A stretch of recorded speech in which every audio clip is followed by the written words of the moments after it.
Hola, y te voy a mostrar cómo añadir los widgets a la pantalla de ULEFONE Note 18 Ultra.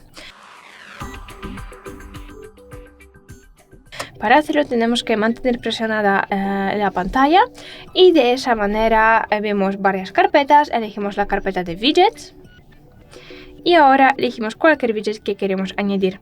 Sujetamos y movemos y dejamos donde lo queremos dejar, donde tenemos el lugar para hacerlo.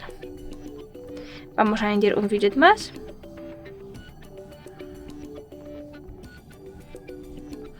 Bueno, y ahora una cosa muy importante, cuando pulsamos a un widget nos traslada a la aplicación que representa.